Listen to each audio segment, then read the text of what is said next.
Learn Danish while sleeping with Level Up Danish. Mundtlig, Topic Part 3 Q&A with reference picture. What are the benefits of going for a walk with family or friends? Hvad er fordelene ved at gå tur sammen med familie eller venner? Hvad er fordelene ved at gå tur sammen med familie eller venner? It strengthens relationships through shared experiences and conversations. Det styrker relationer gennem fælles oplevelser og samtaler. Det styrker relationer gennem fælles oplevelser og samtaler. At the same time, it provides physical activity, fresh air, and mental relaxation. Samtidig giver det fysisk aktivitet, frisk luft og mentalt afkobling. Samtidig giver det fysisk aktivitet, frisk luft og mentalt afkobling. Tips for your preparation. Tips til din forberedelse. Tips til din forberedelse. Think about your own experiences in nature, for example, walks, picnics, camping. Tænk over dine egne oplevelser i naturen, for eksempel gåture, picnic, camping. Tænk over dine egne oplevelser i naturen, for eksempel gåture, picnic, camping. Use vocabulary about seasons, weather, trees, animals, and activities. Brug ordforrådet om årstider, vejr, træer, dyr og aktiviteter. Brug ordforrådet om årstider, vejr, træer, dyr og aktiviteter. Practice giving reasons. I think it's good because it can be difficult because. Øv dig på at give begrundelser. Jeg synes det er godt, fordi det kan være svært, fordi. Øv dig på at give begrundelser. Jeg synes det er godt, fordi det kan være svært, fordi. Øv dig på at give begrundelser. Jeg synes det er godt, fordi det kan være svært, fordi.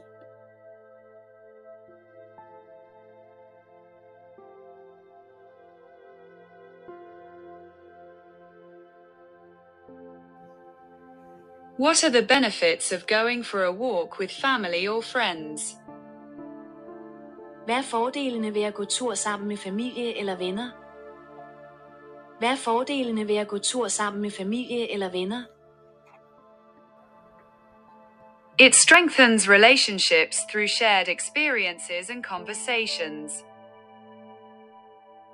Det styrker relationer gennem fælles oplevelser og samtaler. Det styrker relationer gennem fælles oplevelser og samtaler. At the same time, it provides physical activity, fresh air, and mental relaxation. Samtidig giver det fysisk aktivitet, frisk luft og mentalt afkobling. Samtidig giver det fysisk aktivitet, frisk luft og mentalt afkobling. Tips for your preparation. Tips til din forberedelse. Tips til din forberedelse. Think about your own experiences in nature, for example, walks, picnics, camping. Tænk over dine egne oplevelser i naturen, for eksempel gåture, picnic, camping. Tænk over dine egne oplevelser i naturen, for eksempel gåture, picnic, camping. Use vocabulary about seasons, weather, trees, animals, and activities. Brug ordforrådet om årstider, vejr, træer, dyr og aktiviteter. Brug ordforrådet om årstider, vejr, træer, dyr og aktiviteter. Practice giving reasons. I think it's good because it can be difficult because. Øv dig på at give begrundelser. Jeg synes det er godt, fordi det kan være svært, fordi. Øv dig på at give begrundelser. Jeg synes det er godt, fordi det kan være svært, fordi. Øv dig på at give begrundelser. Jeg synes det er godt, fordi det kan være svært, fordi.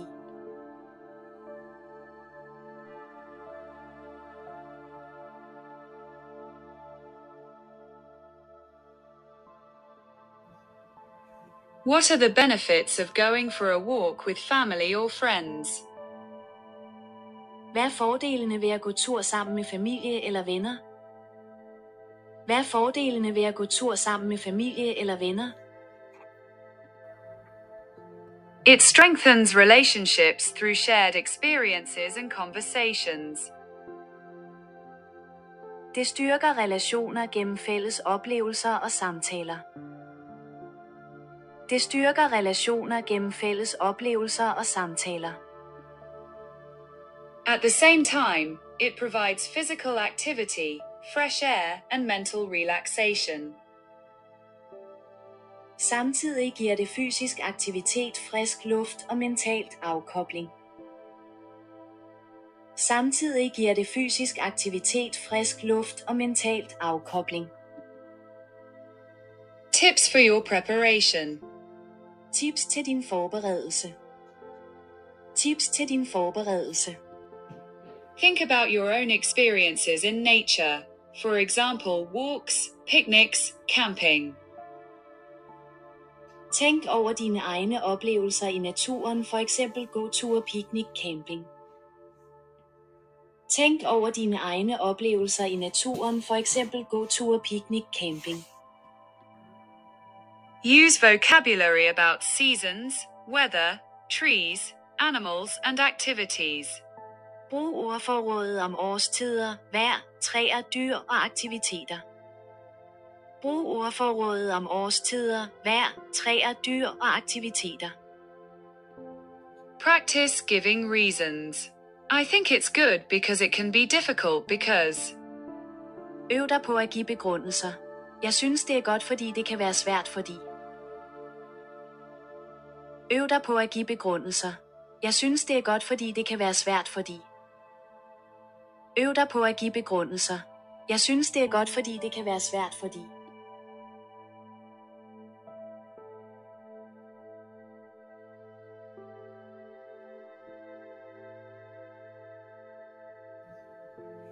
What are the benefits of going for a walk with family or friends?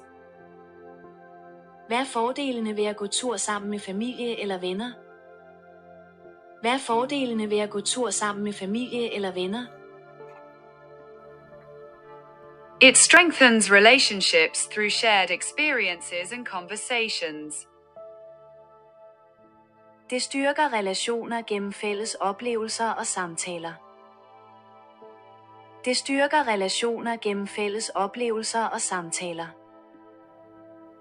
At the same time, it provides physical activity, fresh air, and mental relaxation.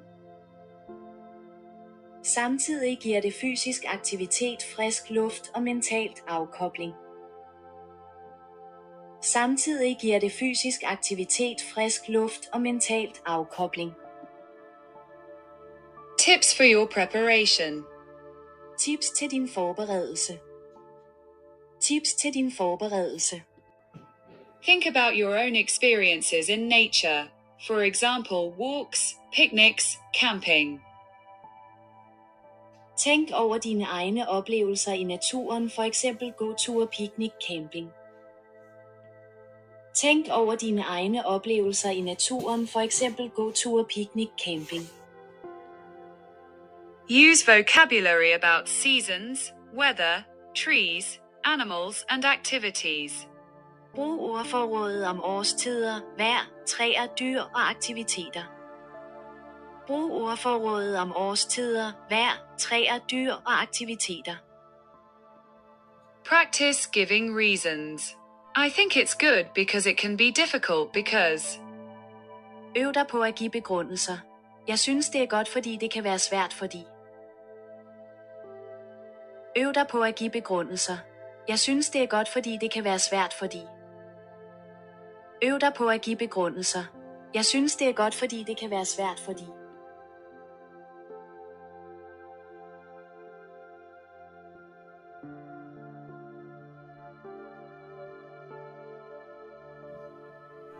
What are the benefits of going for a walk with family or friends?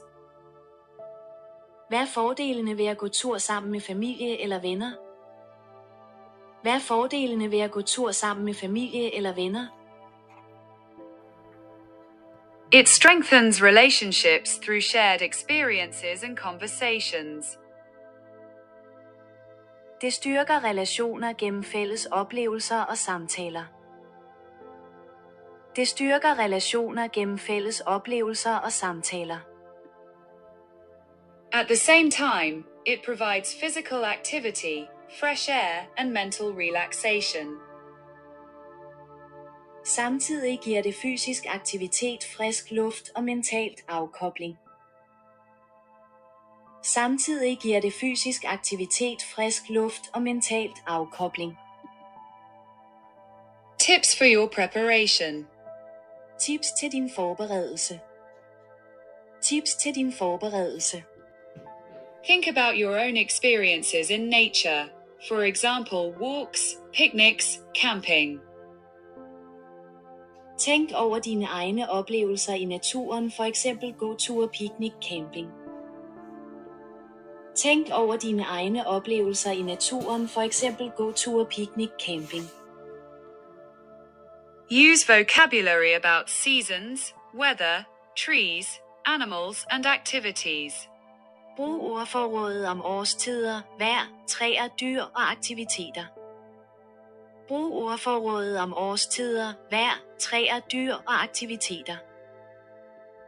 Practice giving reasons. I think it's good because it can be difficult because. Øv dig på at give begrundelser. Jeg synes det er godt, fordi det kan være svært, fordi. Øv dig på at give begrundelser. Jeg synes det er godt, fordi det kan være svært, fordi. Øv dig på at give begrundelser. Jeg synes det er godt, fordi det kan være svært, fordi.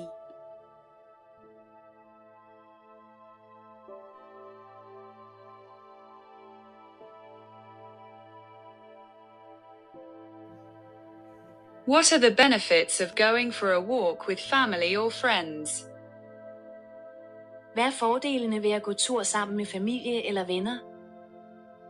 Hvad er fordelene ved at gå tur sammen med familie eller venner? It strengthens relationships through shared experiences and conversations. Det styrker relationer gennem fælles oplevelser og samtaler. Det styrker relationer gennem fælles oplevelser og samtaler.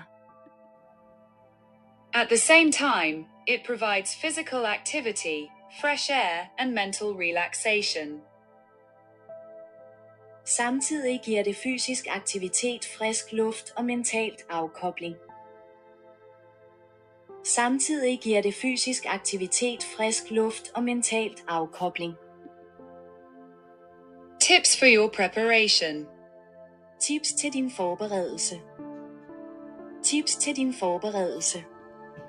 Think about your own experiences in nature, for example, walks, picnics, camping. Tænk over dine egne oplevelser i naturen, for eksempel gåture, picnic, camping. Tænk over dine egne oplevelser i naturen, for eksempel gåture, picnic, camping. Use vocabulary about seasons, weather, trees, animals, and activities. Brug ordforrådet om årstider, vejr, træer, dyr og aktiviteter. Brug ordforrådet om årstider, vejr, træer, dyr og aktiviteter. Practice giving reasons. I think it's good because it can be difficult because. Øv dig på at give begrundelser. Jeg synes det er godt, fordi det kan være svært, fordi. Øv dig på at give begrundelser. Jeg synes det er godt, fordi det kan være svært, fordi. Øv dig på at give begrundelser. Jeg synes det er godt, fordi det kan være svært, fordi.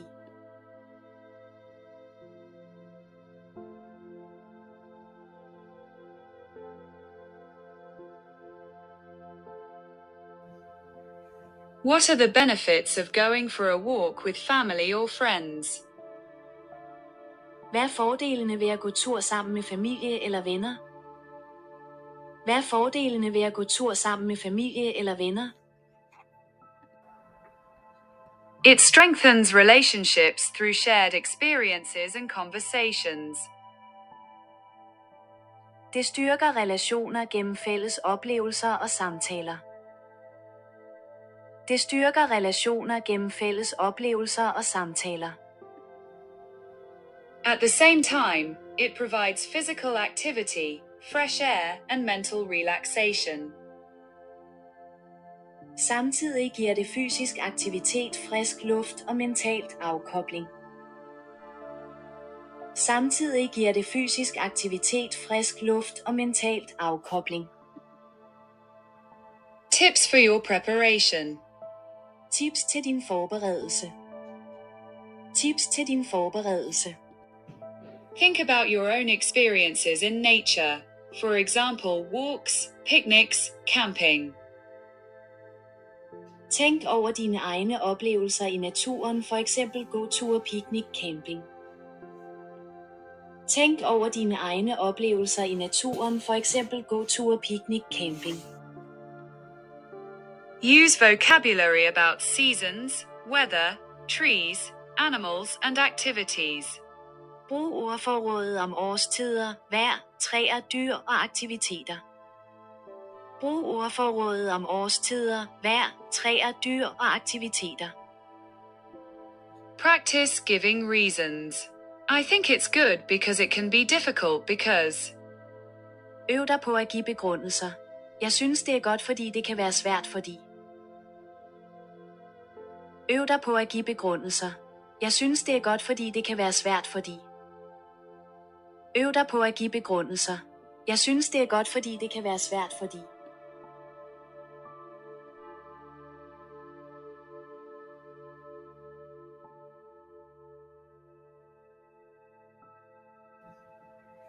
What are the benefits of going for a walk with family or friends? Hvad er fordelene ved at gå tur sammen med familie eller venner? Hvad er fordelene ved at gå tur sammen med familie eller venner? It strengthens relationships through shared experiences and conversations. Det styrker relationer gennem fælles oplevelser og samtaler.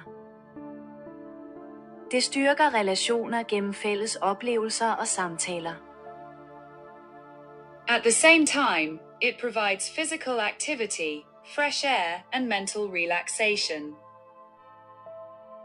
Samtidig giver det fysisk aktivitet, frisk luft og mentalt afkobling. Samtidig giver det fysisk aktivitet, frisk luft og mentalt afkobling. Tips for your preparation.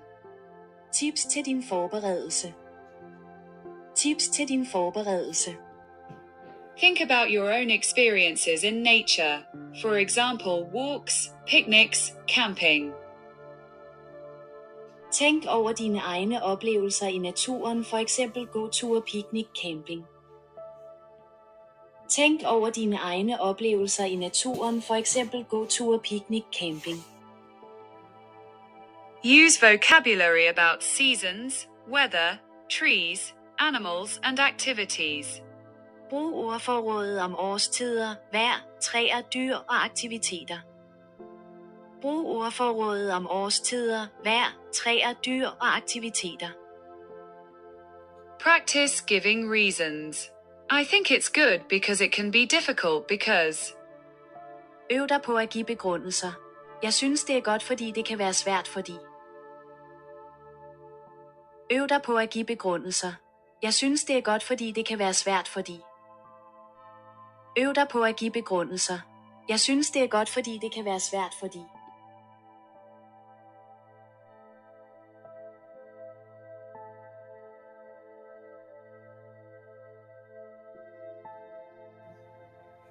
What are the benefits of going for a walk with family or friends? Hvad er fordelene ved at gå tur sammen med familie eller venner? Hvad er fordelene ved at gå tur sammen med familie eller venner? It strengthens relationships through shared experiences and conversations. Det styrker relationer gennem fælles oplevelser og samtaler. Det styrker relationer gennem fælles oplevelser og samtaler. At the same time, it provides physical activity, fresh air, and mental relaxation. Samtidig giver det fysisk aktivitet, frisk luft og mentalt afkobling. Samtidig giver det fysisk aktivitet, frisk luft og mentalt afkobling. Tips for your preparation. Tips til din forberedelse. Tips til din forberedelse. Think about your own experiences in nature. For example, walks, picnics, camping. Tænk over dine egne oplevelser i naturen, for eksempel gåture, picnic, camping. Tænk over dine egne oplevelser i naturen, for eksempel gåture, picnic, camping. Use vocabulary about seasons, weather, trees, animals and activities.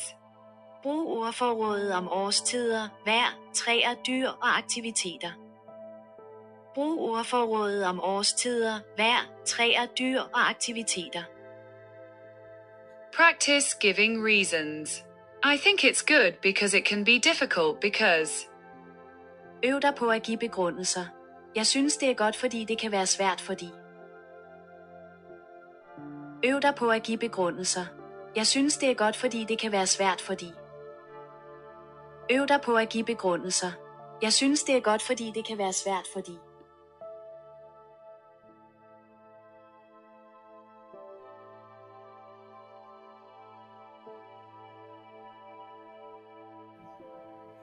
What are the benefits of going for a walk with family or friends? Hvad er fordelene ved at gå tur sammen med familie eller venner? Hvad er fordelene ved at gå tur sammen med familie eller venner? It strengthens relationships through shared experiences and conversations. Det styrker relationer gennem fælles oplevelser og samtaler. Det styrker relationer gennem fælles oplevelser og samtaler. At the same time, it provides physical activity, fresh air and mental relaxation. Samtidig giver det fysisk aktivitet, frisk luft og mentalt afkobling. Samtidig giver det fysisk aktivitet, frisk luft og mentalt afkobling. Tips for your preparation. Tips til din forberedelse. Tips til din forberedelse. Think about your own experiences in nature. For example, walks, picnics, camping. Tænk over dine egne oplevelser i naturen, for eksempel gåture, picnic, camping. Tænk over dine egne oplevelser i naturen, for eksempel gåture, picnic, camping. Use vocabulary about seasons, weather, trees, animals and activities. Brug ordforrådet om årstider, vejr, træer, dyr og aktiviteter. Brug ordforrådet om årstider, vejr, træer, dyr og aktiviteter. Practice giving reasons. I think it's good because it can be difficult because. Øv dig på at give begrundelser. Jeg synes det er godt, fordi det kan være svært, fordi. Øv dig på at give begrundelser. Jeg synes det er godt, fordi det kan være svært, fordi. Øv dig på at give begrundelser. Jeg synes det er godt, fordi det kan være svært, fordi. Like, subscribe and share to get insight into more videos like this.